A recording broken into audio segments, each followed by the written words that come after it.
Nous allons voir aujourd'hui le vouvoiement en espagnol. La difficulté de cette règle grammaticale vient du français, car en français, nous employons le pronom vous dans 3 situations d'énonciation différentes. Par exemple, lorsque je tutoie plusieurs personnes, je suis obligé d'employer le sujet vous.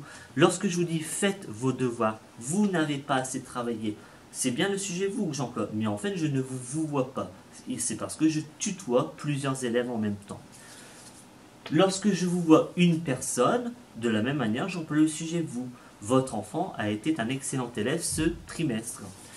Lorsque je vous vois plusieurs personnes, là aussi j'emploie vous. Vos élèves sont géniaux, par exemple. Le problème, c'est qu'en espagnol, on n'emploie pas vosotros pour ces 3 situations d'énonciation, mais 3 sujets différents. Et pour vous voyez, nous n'allons pas employer vosotros. Donc, il faut bien comprendre ce tableau. Si je tutoie plusieurs personnes, là c'est comme en français. J'emploie la deuxième personne du pluriel qui est vosotros. Par exemple, vosotros habláis español. Vous parlez espagnol. Là c'est comme si je disais vous parlez espagnol à vous tous les élèves. Lorsque je vous vois une personne, là il faut employer le sujet usted. Mais la particularité c'est que usted fait que le verbe se conjugue à la 3e personne du singulier. Par exemple, usted habla español. Vous parlez espagnol.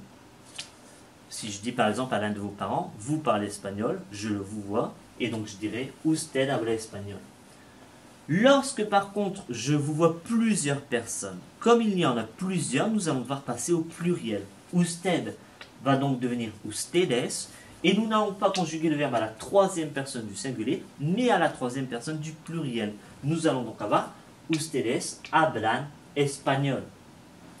Vous voyez que la même phrase, vous parlez espagnol, en français peut s'adresser à 3 types d'énonciateurs. Soit un groupe d'élèves, soit une seule personne, soit plusieurs personnes que je vous vois. Là en espagnol, 3 sujets différents. Habláis espagnol, habla espagnol, hablan espagnol pourrait se traduire en français par vous parlez espagnol. Et donc, comme vous le dit Pepito, notre cher Quetzal Linguistica, vous avez 3 manières de traduire le sujet vous français en espagnol. Il faut donc faire attention aux 3 situations d'énonciation.